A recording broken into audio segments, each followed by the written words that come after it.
इस क्वेश्चन में हमसे कह रहा है कि हमारे पास एक एस्ट्रोनॉमिकल रिफ्रैक्टिव टेलीस्कोप है जिसके ऑब्जेक्टिव की फोकल लेंथ 20 मीटर है और आई पीस की जो फोकल लेंथ है वो 2 सेंटीमीटर है। तो इस इंफॉर्मेशन के बेसिस पे आपको ये बताना है कि इन गिवन ऑप्शंस में से कौन सी ऑप्शंस सही हैं। सबसे पहले वो लेंथ ऑफ टेलीस्कोप की बात कर रहा है। लेंथ ऑफ द टेलीस्कोप की जब वो बात कर रहा है और इसने हमें और कोई कंडीशन नहीं दी है तो हम ये मानेंगे कि ये नॉर्मल एडजस्टमेंट कंडीशन के अंदर टेलीस्कोप हमारा पड़ा है। तो ऑब्जेक्ट जो है जिसको हम देख रहे हैं that is at infinity, object infinity पे है। Rays are coming parallel, clear, and striking this objective at an angle alpha. तो हमारी जो फाइनल इमेज बनेगी नॉर्मल एडजस्टमेंट की कंडीशन में that image will be formed at infinity. Rays यहाँ पे क्या आ रही है, पैरेलल आ रही है, ठीक है।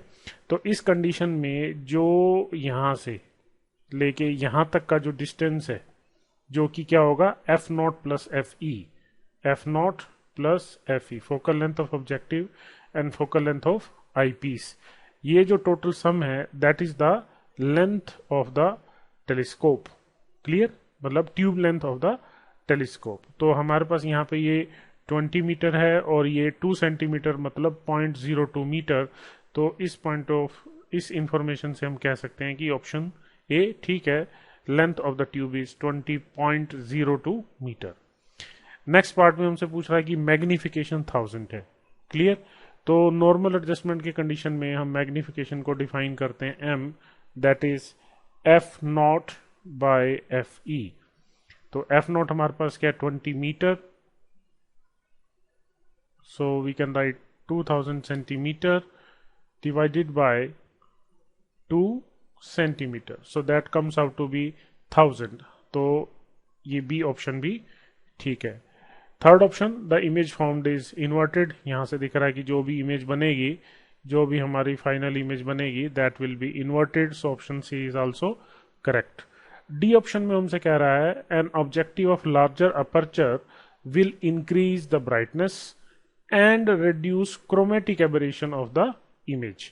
तो कह रहा है कि अगर हम इस ऑब्जेक्टिव का अपर्चर लार्ज कर दें, मतलब the effective area through which the light will pass, तो उसको बढ़ाने से हमारी जो इमेज की ब्राइटनेस है वो बढ़ेगी। तो यहां तक तो ये बात ठीक है, yes, because more light will be able to come through this objective.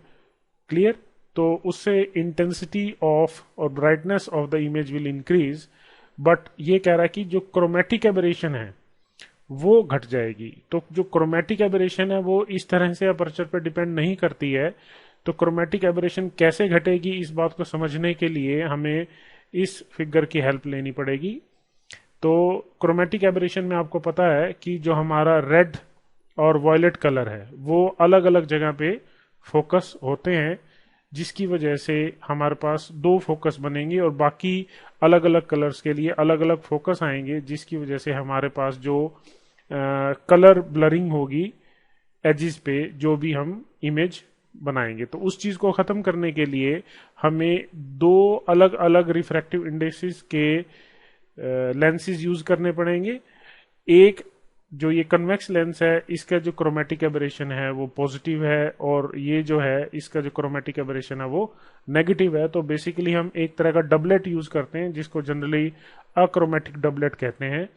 तो जो इफेक्ट ये कन्वेक्स लेंस प्रोड्यूस करेगा उस इफेक्ट को ये कॉन्केव लेंस नलीफाई करेगा और सभी कलर्स की फोकसिंग ऑलमोस्ट एक पॉइंट पे होगी। क्लियर, तो जो क्रोमेटिक एबरेशन को खत्म करने की जहां तक बात है टेलीस्कोप में, तो हम इस तरह के कॉम्बिनेशंस यूज करेंगे। क्लियर, अपर्चर का इससे कोई रिलेशनशिप नहीं है। तो first part of this statement is right but the second part is wrong. So this information, so this option is wrong. So we have only 3 options correct, A, B and C.